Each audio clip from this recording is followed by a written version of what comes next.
waiting on me. All right, we're live now.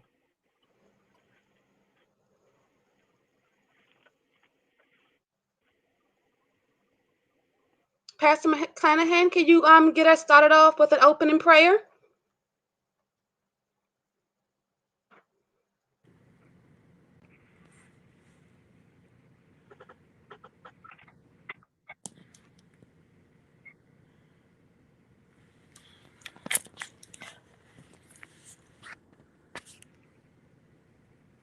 Pastor McClanahan, can you hear me?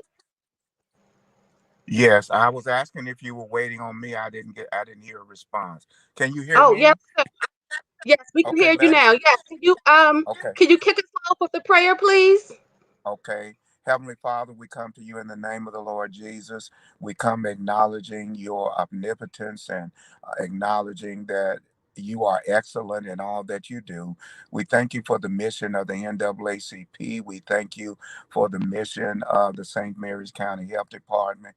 We thank you for this time, even in the midst of the pandemic, that you've given us a heart and a mind to help others, to share with others. We continue to pray for the success of the vaccine. We pray for the production of the vaccine. We pray for those who will administer the vaccine. And we pray for those who will be recipients. God, we pray that you would open up doors, that we will communicate one with the other, and that we will come together and do that which honors you and blesses the people of God in our community. We ask this in Jesus' name. Amen. Amen. Thank you. And what a wonderful way to start off our forum with Get Out the Vax. Today we're going to be talking about a lot of information regarding the vaccination, where we are in the state and the county with COVID. But before we get into all of that, I would like to show you guys a video from the chair of the NAACP's Health Committee, Ms. Shelnice Hudson. Hello, my name is Shelnice. I'm a registered nurse and the chair for the Health Committee for the 7025. I bring you greetings from Atlanta, Georgia. Across the United States, minority communities have been overly burdened with higher COVID-19 mortality and morbidity rates. Over the next hour, you will hear from community and healthcare leaders from our community, whose goal it is that you reach your optimal health. It is my belief by actively engaging in this forum, you will be given the information needed to do so. So, welcome to Get Out the Vax, hosted by the St. Mary's County branch of the NAACP, the 7025, and the Minority Outreach Coalition. Thank you. And again, welcome everyone. So today we're doing this forum again for the purposes of informing you all where we are in the state and county with the vaccination and COVID as a whole, because COVID is still there. And I know we want to get back to normal, and sometimes we forget that we still need to be vigilant. So we want to make sure that everyone is still up on the same speed as where we are actually with things. So throughout the state of Maryland, the number of positive cases of COVID has reached 381,000 cases, and COVID-related deaths are at 7,664, of which dealing with the minority community. 28% of those positive cases are coming from the African American community, with the death rates at a whopping 35%, which is a big disparity there. And if you look over at the Hispanic count, they're down to, they're at 16% of those infected, with a much better rate at only 9.4% death. But of course, that's way too many. And we also have some information here with you for the Asian population as well, which is only at a 2.3% infection rate, but at a 3.5% death rate as well. Excuse me. Now, by comparison, looking at St. Mary's County, we only have 5,869 positive cases here in the county, which is by contrast much better, of course, with only 114 deaths from COVID here in the county, which is great, but we definitely want to get those down and, to 0 deaths. One is too many. And looking at the percentages of the breakdown of how that affects the minority community, you see that African-American community is at 21% of those that are infected, and are dying at have died at a 27% rate of after being infected. And by comparison, the Hispanic population is we only have at 4.5% infection rate, and very few deaths at 0%. So, I mean, few was actually none. Few was not the right word. 0% deaths with the Hispanics. Looking over at the Asian population, it's 2% that have been affected, and again, with no deaths within that demographic. But, we want to make sure that everyone is, again, aware of the vaccination and getting the vaccination, because we can get those numbers lower. We need those numbers to be lower as far as going on a downward trend, I should say, and not getting much higher than that. So we want to make sure that you're getting the vaccination. So looking at the doses that have been administered in the county so far, of the 16,000 that have been administered, we have 10% of those doses going to the African-American community. Looks like none of the Hispanic community, which is kind of an alarming number that we're at 0 there.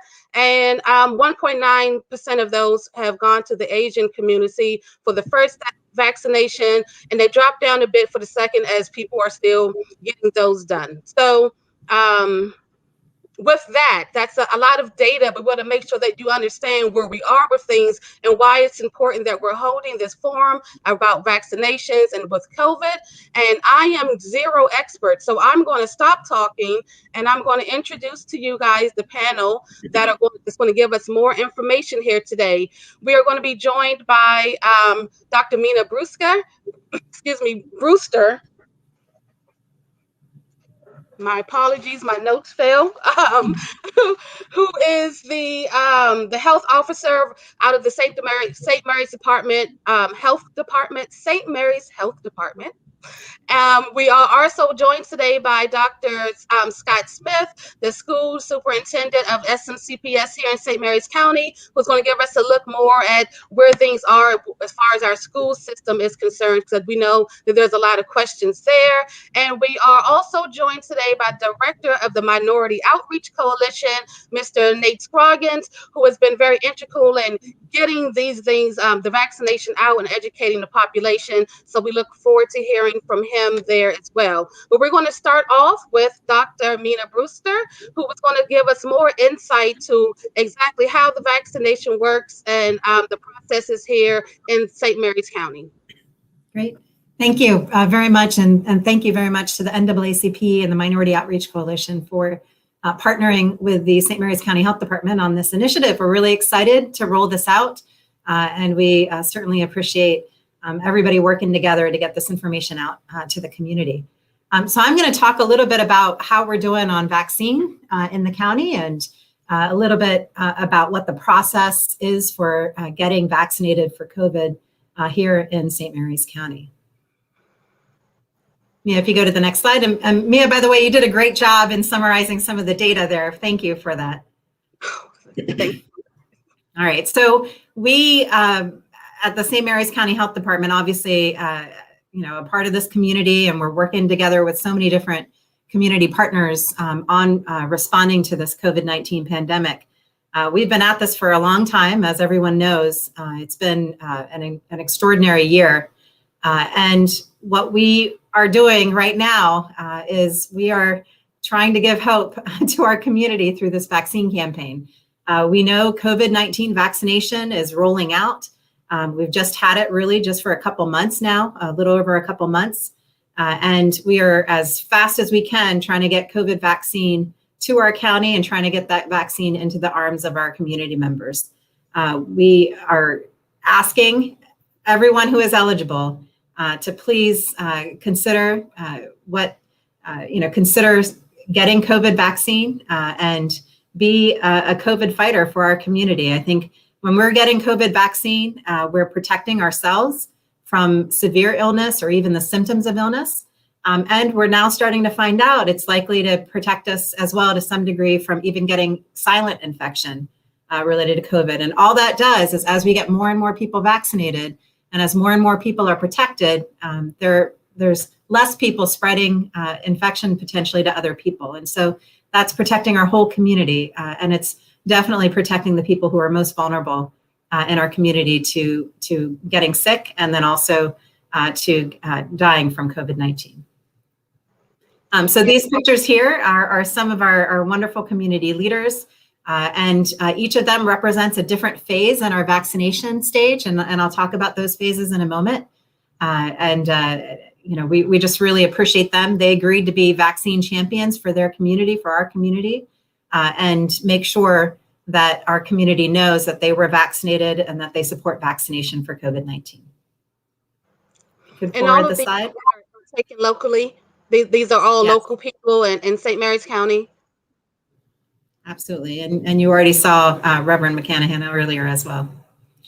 So that takes me to describing where we are with our campaign. So the St. Mary's County Health Department is, for the most part, following what is posted by the state. So the rules are set at the state level as to who is eligible in different phases of the vaccine campaign.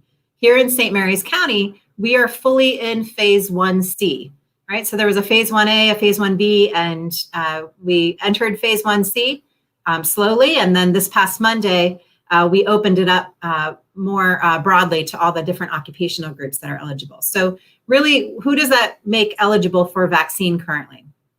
If you're 65 and older and you live here in St. Mary's County, you're eligible for vaccine through the health department. If you're 16 and older and you have some kind of developmental or intellectual disability, then that makes you eligible for vaccine through our health department if you live here in this county.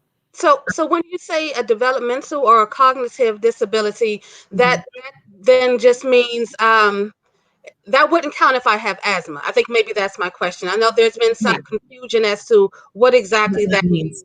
Can you give us some examples of? Sure. It's more kind of the intellectual disability, or if a developmental disability could be somebody who has something on the autism spectrum, for example. There's other types of developmental disabilities and ones that affect, the ability to process functions and to do higher level tasks. All of that would make somebody eligible based on that disability. Okay, thank you for that clarification. Sure. What we ask is for people who have that kind of medical condition or that type of disability to get some type of medical record or to get a note from their healthcare provider that says that they're eligible based on that condition, and bring that with them to the vaccine appointment that they've made. If you are between the ages of 16 and 64 and you have one of these immune compromised conditions that I've listed here on this slide, and you are receiving hospital-based treatment, that means that you're in the hospital, hospitalized, or you're going to the hospital. This isn't just any MedStar outpatient practice. This is actually going to a hospital to get treatment for that condition. Then you may also be eligible for vaccine in phase 1C. However, you would be eligible through the hospital, not through the health department. So if you go to the hospital or you contact the hospital where you receive that treatment and let them know that you're interested in vaccine and that you're eligible based on what I'm showing here, then they'll work out a mechanism for you for vaccine. Locally, MedStar St. Mary's Hospital is working out right now the mechanism whereby they can offer this kind of vaccine to these individuals in our community. So hopefully once that's established, they'll announce that, and then those who fall in this category will be able to get vaccine through that mechanism. Okay. Now there's another set of individuals who are eligible for vaccine in phase 1C, and that's by occupation. And so again, these recommendations, or these criteria, really, I should say, these rules about who's eligible based on occupation come from the state. We at the local level are responsible for making sure we follow these rules. If we don't follow these rules, then our allocation of vaccine from the state could be compromised. And we don't want to do that, obviously. We want to keep the vaccine flowing to St. Mary's County. And so that's why we're really particular about this at the vaccine site. People might be able to get an appointment on the statewide registration system, but if they don't meet the criteria that makes them eligible for phase 1C, then they may get turned away at the vaccine site, or we may call them ahead of the clinic to cancel their appointment. So it's just really important that people, if you're eligible, go ahead and register, sign up, get vaccinated. If you're not yet eligible, just be patient. We will move forward into when you are eligible, and we'll make those announcements through the health department. So these are the different occupations. Go ahead. No, I think we're on the same page. I was going to say, before we move to the next one, I noticed some of the occupations that are listed here are definitely, our first line of defense, and, the people who are going to be working with our children if we're going back to the schools. Can you tell us just a little bit about how the process has gone for them as far as the percentages, or how close are we to getting everyone of those first two phases vaccinated? Yeah, actually, so we're in the third phase already. So everybody in phase 1C or 1A and phase 1B is still eligible to get vaccinated in phase 1C. It just might be harder to get appointments now because we've expanded who's eligible in phase 1C. So not everybody wanted to get the vaccine right away. We have a lot of people that now have changed their mind and are coming back, and now they want to get vaccinated. But we did have a good response in our community. Across all of our first responders, our healthcare workers, and law enforcement for in that phase 1A time period for people getting vaccinated. I was really encouraged by that. There were some that said no the first time around. And again, we've been continuing to vaccinate them during the phase 1B and phase 1C as they've changed their mind and became more comfortable with the vaccine.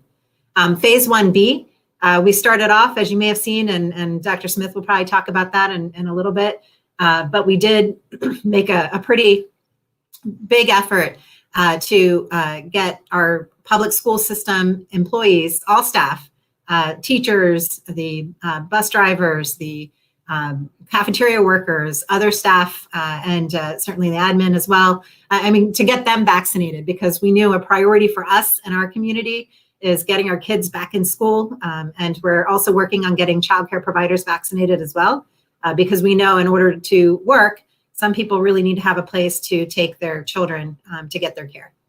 So that was the focus of phase 1B. As you can see, there were some others who were eligible in phase 1B as well. We had some pretty good uptake across all these categories and are continuing to vaccinate phase 1B as we've been in phase 1C. Phase 1C just started.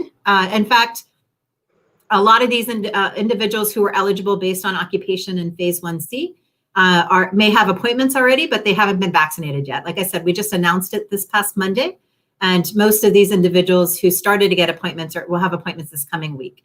We're also making some additional appointments available at 4 p.m. today on our web page, and that web page is at the bottom of the screen. So if you're interested in getting vaccinated and you're eligible based on age or these different occupational categories, please go ahead and I'll get onto our webpage at 4 o'clock today and sign up. The appointments go fast. So try to get onto that webpage there and to sign up. If you go to the next slide, I can talk a little bit about what the process looks like. You read my mind. That was my next question.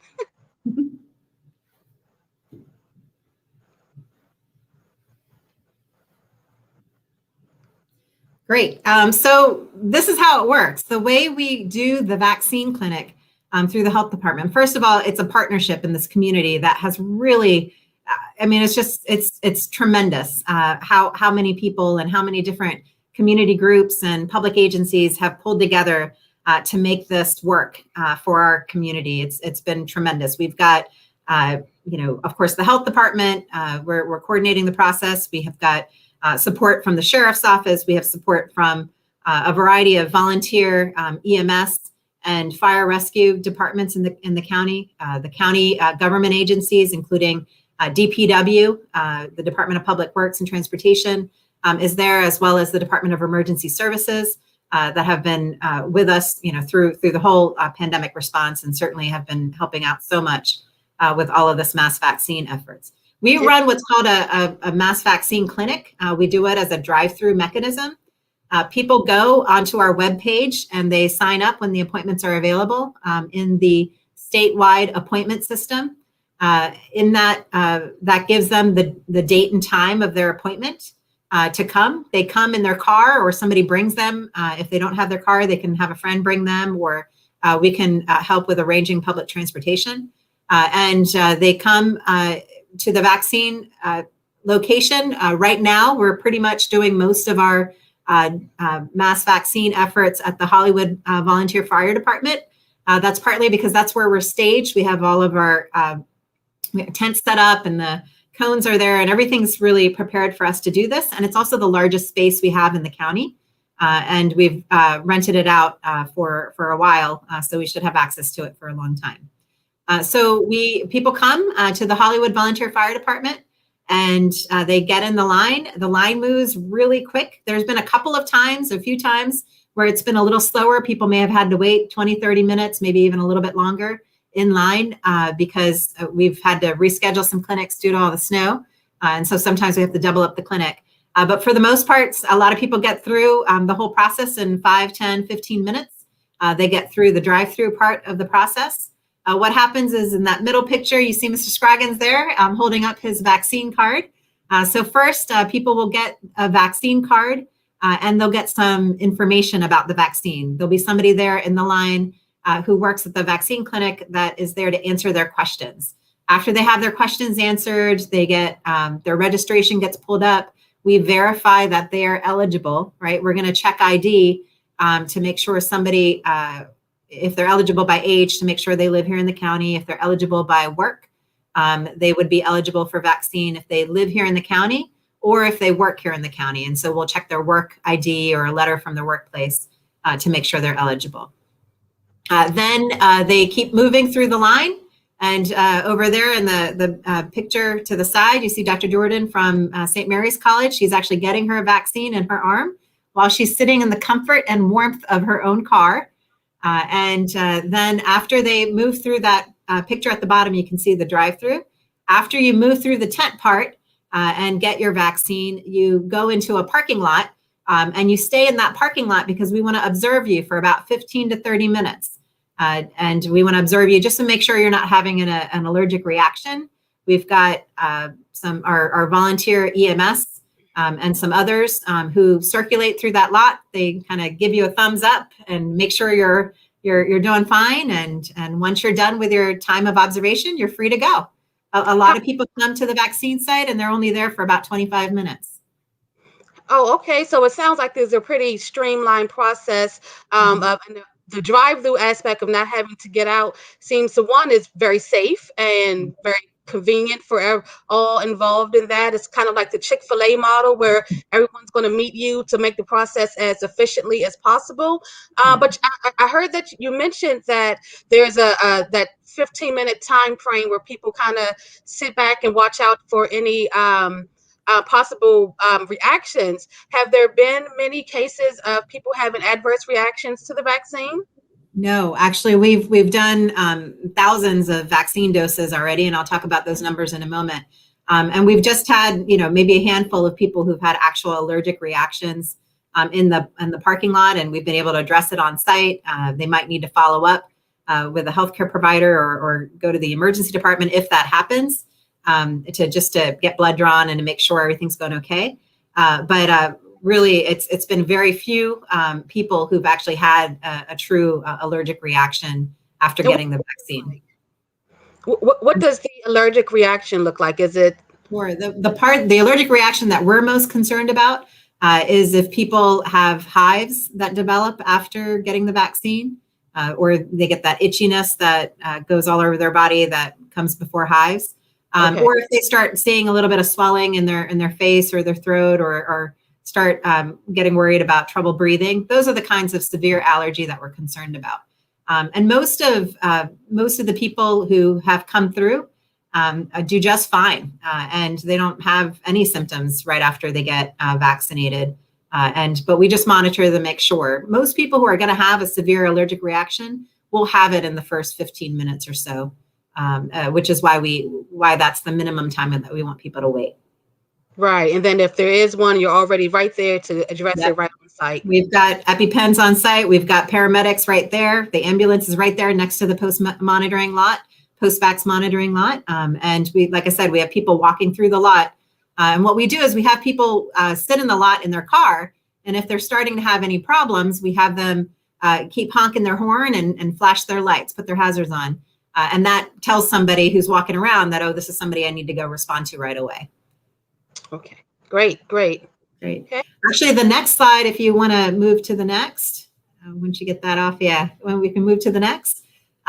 We have, if somebody really has an allergy, like a severe allergy to certain conditions, certain medications that are injectable medications, or if they've had a severe allergy to a prior vaccine, then we actually have a different mechanism where we vaccinate those individuals. And so Ms. Dillahunt is here, and she's getting vaccinated to demonstrate what it's like in the different kind of clinic that we offer specifically for those individuals. And if somebody has that history of severe allergy, like anaphylaxis, basically, to any type of injectable medication or to any other vaccine, then we just want them to call the St. Mary's County Health Department at 301-475-4330 to get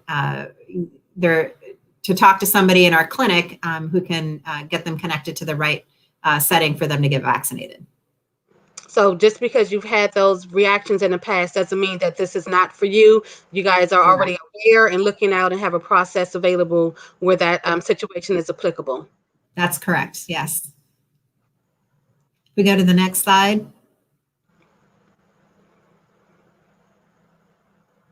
Great. So who is getting vaccinated? So this data, I know there's a little box at the bottom that might be covering up the website link, and you went through some of this data. But what I want to show you is this is local data, right? So we have a data, thank you. We have data analysts that every single day, 7 days a week, they're analyzing the data. They were analyzing the data this morning, and it gets posted on our website by noon. Some of you may already be familiar with the data that we post about COVID cases and how the outbreaks are going, and just generally how the pandemic has been in the community. And more recently, we added in all this vaccine data as we started rolling out vaccine for our community. So you can see at the top, these are the numbers from today. Sometimes these numbers are a little bit different than the numbers on the state website because the state does not count the vaccines administered by the base. But we do that locally. We get data from the base, and so we include those in our numbers that we report out locally. So this is probably the most accurate data that you're going to get for St. Mary's County. The first two numbers are about residents, St. Mary's County residents who have been vaccinated. The first number, over almost 17,000 residents almost that have received at least one dose of COVID-19 vaccine. And the second, over 12,000 residents now that have received both doses of the COVID-19 vaccine. So that's awesome. That we're really excited about that. That's a really good number or percentage of our population. Almost 15% of our population here in St. Mary's County has received at least one dose of vaccine. The second set of numbers at the top is what the health department partnership has administered, primarily through the mass vaccine clinic, but we've also gone on site to senior living facilities and other places that we've needed to administer vaccine. And so we have done almost 15,000 doses in that first dose to St. Mary's County, or it's either to St. Mary's County residents or to people who work here in the county, even if they live in other counties. If they work here in the county and they're eligible by occupation, we'll vaccinate them here because we know they're contributing to, potentially contributing to community spread of COVID here. And then the graphs at the bottom show it distributed by age. I don't know if it's as visible with the numbers on the slide, but basically the first column is 16 to 64. And of course, we're not really addressing that population by age. We're addressing that population mainly by occupation. And then the next column is 65 to 74. And we have vaccinated now about 55% of our 65 to 74-year-olds who live here in St. Mary's County, which is awesome. And then the next column, which is the 75 and older population here in St. Mary's County. And we've vaccinated over 66% of that population as well, about 60%. That is very impressive. Very impressive. It's great. It's great. Yeah. It's been we've been really busy, but this would not have been possible without all the incredible partners that are working together to get this done here locally. Yeah, I wanted to say that earlier when you were mentioning all of the different entities that are involved with getting that drive-through done, that is clearly a very community-driven effort, and that Yeah. it's a really beautiful thing seeing everyone come together to help get this very important thing done. And the numbers of 60% of that, our most vulnerable population, and almost at 60% with just that one step down is just again very impressive. Very it just shows the great job that St. Mary's County is doing. I've heard through the grapevine that other counties are looking at St. Mary's as the example of how to get it done. And so, I mean, absolute good job. That this is, again, I know I'm being redundant, but very impressive. Great. Well, it also goes to show how much our residents are actually interested in vaccine here in St. Mary's County, and they realize that this is important. We want to end this pandemic, and people getting vaccinated and driving that community spread down is a huge part of that. So thank you to all the residents that are getting vaccinated. They're protecting themselves, but they're also protecting our whole community. If you go to the next slide, I wanted to talk a little bit about the racial and ethnic distribution of vaccine that we've administered here in the county. So the first graph there is, and you went through some of these numbers earlier, Mia, so I don't need to repeat all that. But this first graph represents for the dose 1, for the first dose, the distribution by race. So this is these categories are according to what is in that statewide registry system. So when people sign up for a clinic appointment, it asks them, do you have, or what race do you identify as? And so this is the labels for those different racial groups are straight from that state appointment registry system. So of the people who live here in St. Mary's County that have been vaccinated, about 10% have identified as Black or African American. And so we know that's less than what we would expect based on the percentage of St. Mary's County residents who identify as Black or African American. But it is growing, which I'm really encouraged by. And I'm excited about this partnership because I know this partnership is not just benefiting our local African American community in terms of getting information out, but is really reaching many different racial and ethnic groups here in our community. And encouraging people to get the right information and to make an informed decision about vaccine. Yeah. The second slide, or the second graph there, actually talks about ethnicity. And so the way the state appointment system identifies ethnicity is either Hispanic or non-Hispanic, or if somebody doesn't report or answer that question, it's no data. And so we actually have vaccinated about 1.5% of our vaccines have gone into arms of St. Mary's County residents who identify as Hispanic by ethnicity. So it's 1.5%. We know that's lower than what we would expect. I think in our county, it's about 5%, according to more recent census numbers, as for the number of residents who identify as Hispanic. So that 1.5% is a lot lower than that 5% that we would expect in the population. There's a variety of reasons that go into all this. I'm happy to talk more about it in the Q&A part.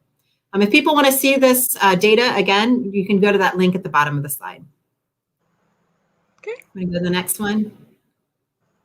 And I think this is the last one. So this is really just, again, reminder, this is the website to go, 4 o'clock today, this Saturday. Every Saturday, usually at 4 o'clock, we try to post links for additional vaccine clinics. But you can also get a lot of information. And I would encourage everybody to read this information even before they register for a vaccine. So there's FAQs to answer some common questions about vaccine and about the process here in St. Mary's. There's guidance for people with a history of allergies. So if you have a question about the allergies issue, or if you're not sure if your history of allergies influences whether or not you should get the vaccine or what to do, there's a whole page that we've dedicated with answers to those questions. It talks about who's eligible, including everybody that I went through already in this talk. And then it goes through how to actually get registered for COVID-19 vaccine. Lots of great information on the website. Very useful. I like that you update it every week. So thank you so much, Dr. Brewster, for for providing all of the information, and again, getting this, having this process that's doing so well in our county. So we appreciate your effort and your time. And I know you're going to hang out so that we can ask you more questions during the Q&A. Thank you so much. Great. Thank you. And up next, we're going to have Dr. Scott Smith, the superintendent of the St. Mary's County Public School System. How are you this evening? It's not evening yet. It's afternoon. How are you? I'm doing great, Ms. Bowers.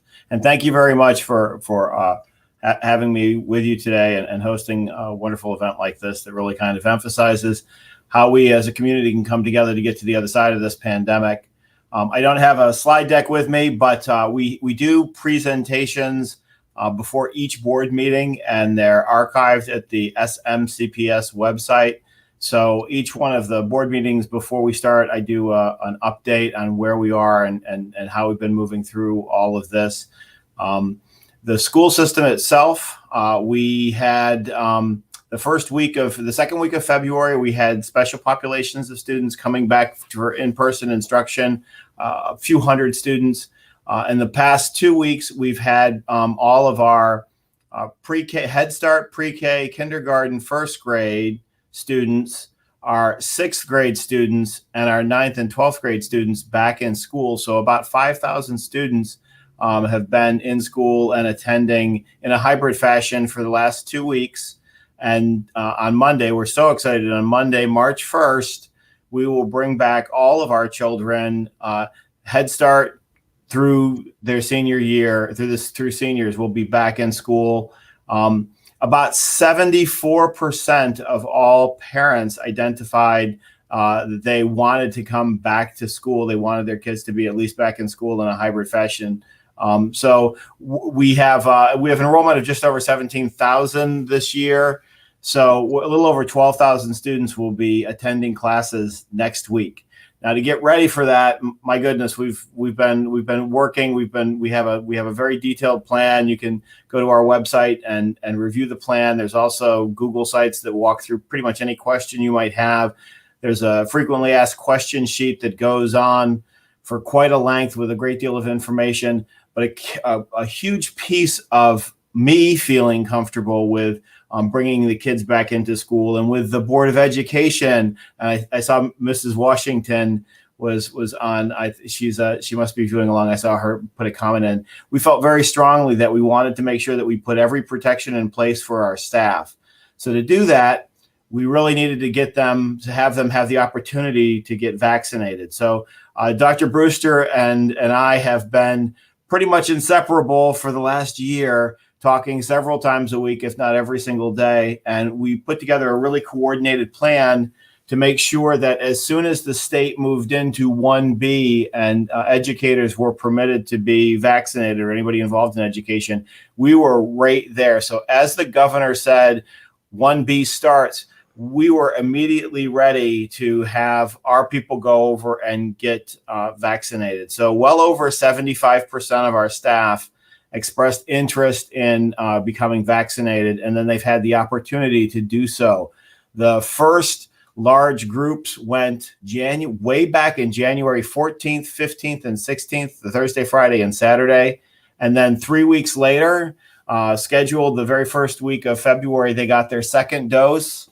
And then 14 days later is when we welcomed back the first large group of students, the first 5,000 group of kids and students. So we're in an enviable position. We have vaccinated or provided the vaccination for every single one of our staff, and that's the 2,000 full-time employees that we have within the system, and then another 600 people who work part-time.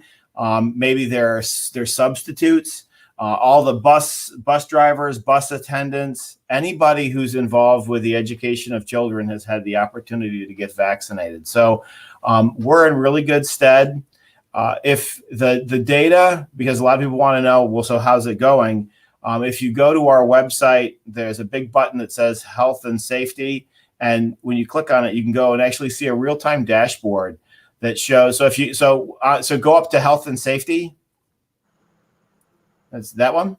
And then you'll see under COVID-19 data, there's two little hyperlinks. Go to either one of that one.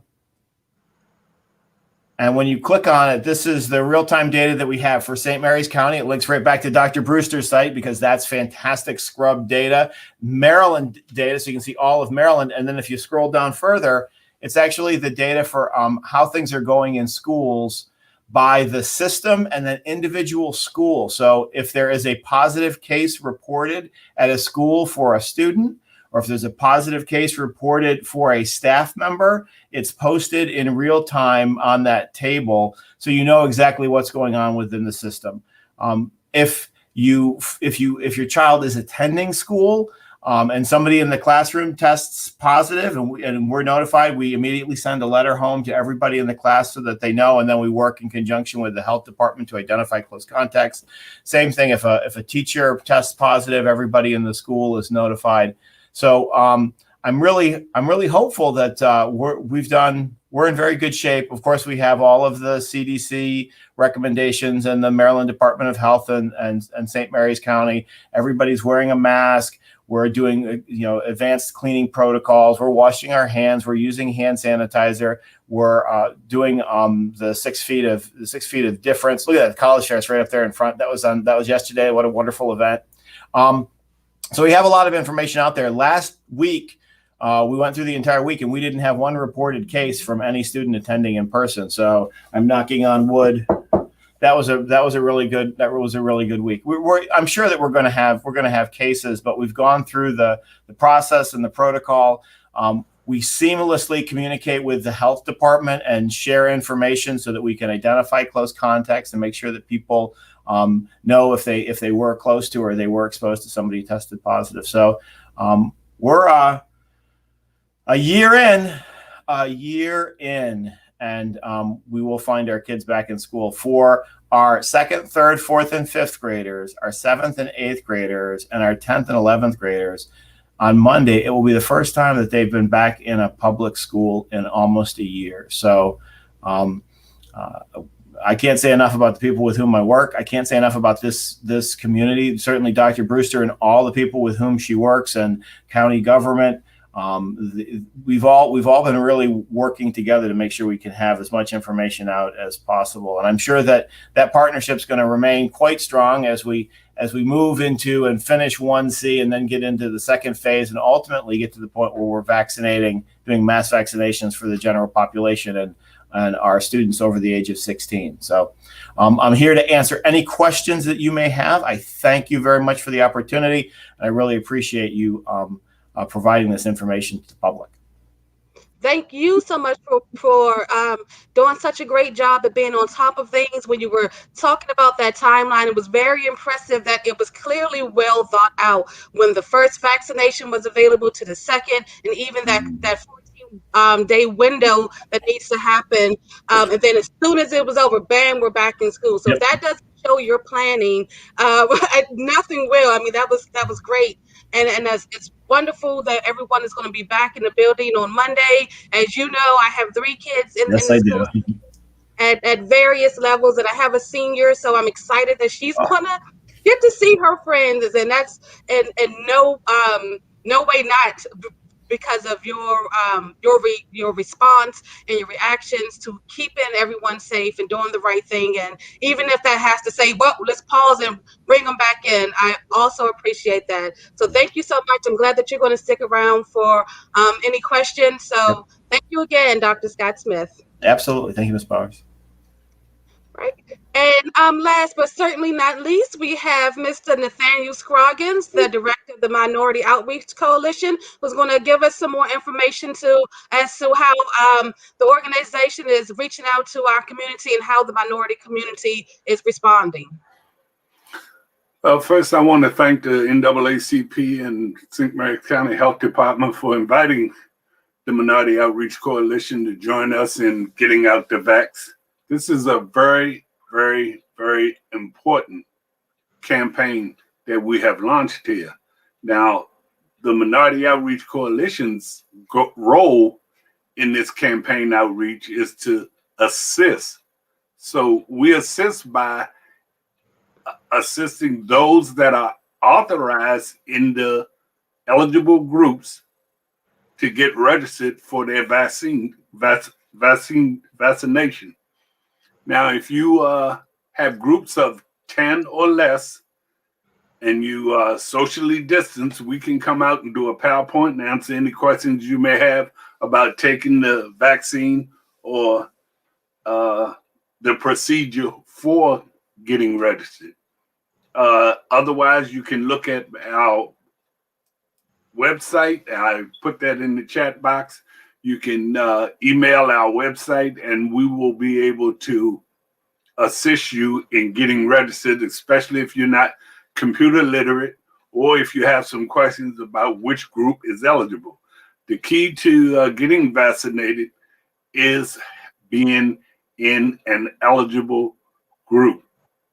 And this is what has set so many people back in their frustration with trying to get vaccinated. But we're here to help. The NAACP is here to help.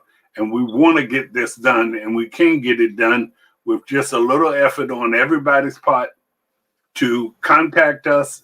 If you have questions, contact us. If you want to be screened, and we can assist you in getting that done. So I want to thank the NAACP So it sounds like you guys, and you, Mia.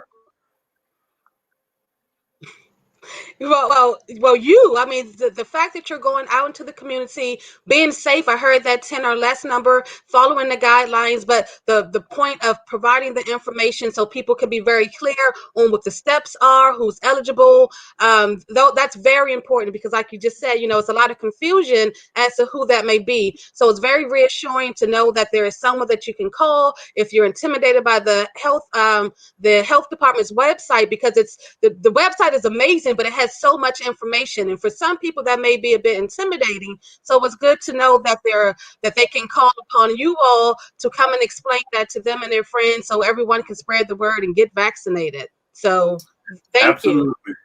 Absolutely. We're gonna operate under the concept: if you get the spot, take the shot. If you get I like that. Say it again. If you get the spot, take the shot. That's right. Get this, and that spot he's referring to was a spot on the vaccination list. So that's right. If you get on there, you know, make it. Find a friend, get you there. Don't lose your spot in line. So thank you so much, Mr. Scroggins. I know that we have some questions, and we want to be respectful of everyone. So go ahead and open up the Q&A portion of the afternoon. Hello. Hello, Sharon? Yes. Yeah, Bruce Jackson here.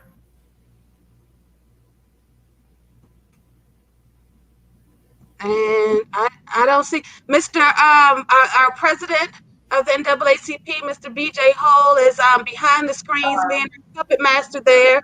Do we have any questions that you? I think they're rolling in and I can't catch them all. There we go. Do child care staff have to provide proof of occupation? And if so, what does that proof looks like? Okay, thank you. I can answer that. Yes. So if you're eligible for vaccine based on occupation, you will need to show proof of your occupation when you're there at your vaccine appointment. So unfortunately, because we have to use the statewide registration system, the system itself won't prevent somebody from making an appointment, but we do determine and make sure that people are eligible when they get to the vaccine site. So if you work for a child care facility, you can bring your work ID from the child care facility. You can bring a letter on letterhead from the child care facility if you don't have a work ID, and then you would get vaccinated. We're vaccinating licensed child care providers in the county. Licensed child care providers, and you have a variety of methods for proving that. Thank you so much. Yes. Okay, next one. Does the county, greetings. How do we achieve herd immunity in the county, if that's possible? Yes, that's a great question.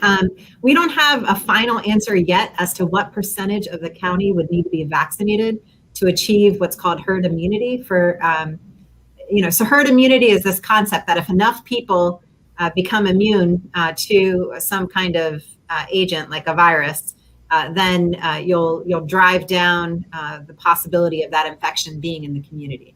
And so if enough people get vaccinated, that's the question. How many is enough to get to that concept of herd immunity? We don't have the answer yet for COVID. We think it's probably going to be somewhere between 50 and 80% of our population. But again, we don't have that answer. Like I talked about before, what we know that these vaccines do, at least the two that we currently have in our hands, the Moderna and Pfizer vaccine, we know they prevent hospitalizations, they prevent death, and they prevent even symptoms from COVID-19 infection. We don't have an answer yet to how well they prevent silent infection.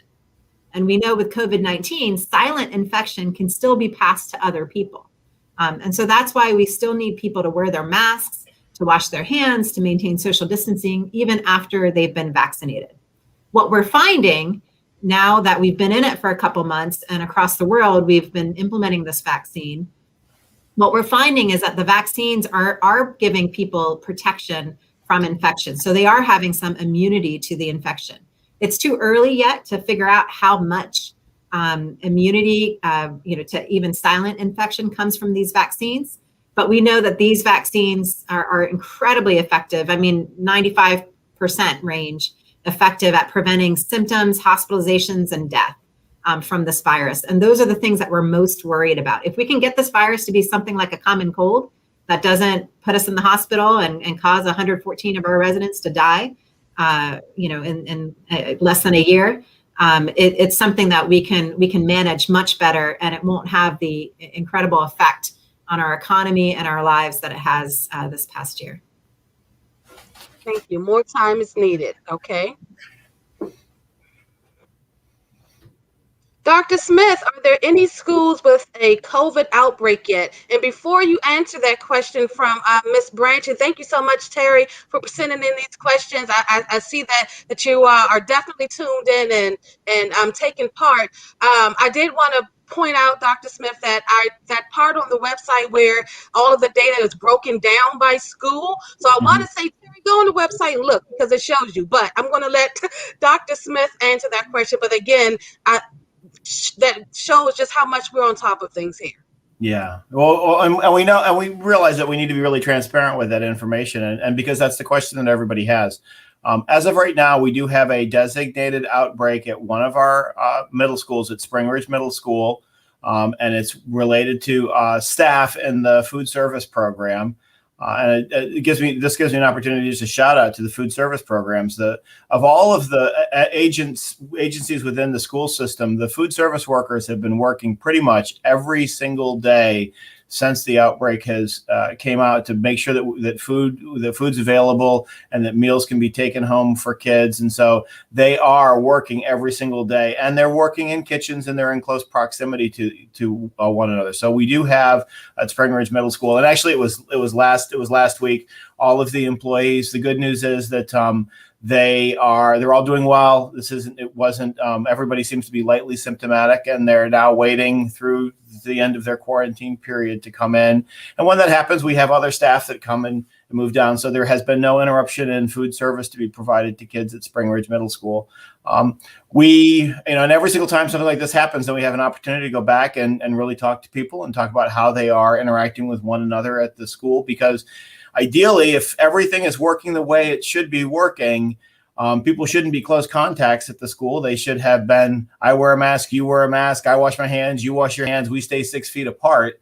We really should see fewer and fewer instances of this. And with now over 75% of our staff fully vaccinated, both doses in 14 days, I think we're going to be in really good shape. But all of last week we had every employee was pretty much reporting back to work. So that's as many as 2,000 employees and over 5,000 kids. So 7,000 bodies in St. Mary's County Public Schools were interacting with one another, and we had a pretty good week.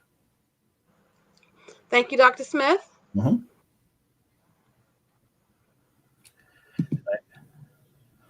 from Mr. Pete House on Facebook. Does the county have the Johnson & Johnson vaccine yet? No, we don't, and we have not been told yet that we're going to get it. At least the health department doesn't have it and hasn't been told that we're going to get Johnson & Johnson vaccine just yet. The state hasn't received Johnson & Johnson vaccine just yet. So Johnson & Johnson vaccine, this is a great question. You're definitely, Mr. House, you're definitely following the news and all the updates. Appreciate the question. So Johnson & Johnson vaccine just got approval or got reviewed, I should say, at the national level through the FDA. And they are going through the process of getting emergency use authorization. Once that happens and there's guidelines issued nationally on the use for that vaccine, we actually then, the state gets their allocation. I think the state is expecting upwards of 40,000 some doses of J&J vaccine soon, probably in the next week or two. And then the state determines how they're going to allocate that out across the state. I don't believe those decisions have been made yet. Thank you. Okay, so not yet with the Johnson & Johnson, but we shall see how that process goes. All right, I think we have time for just one more question. Do we have another question? Mr. Hall. From Miss Cynthia Brown, is there a specific process for accessing the vaccine appointments for people with developmental issues? Disabilities. I could answer that, or at least talk about it, and others may be able to talk more about it as well.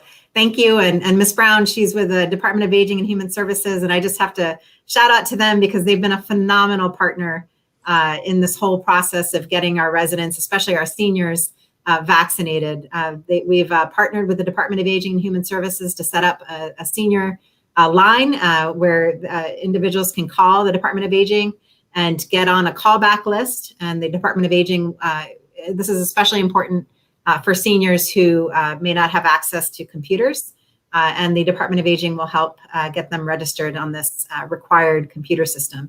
I'll just say as well, the library system has also been a great partner in this. They've been helping people to get registered who don't feel comfortable using computers or who might need a little bit other assistance.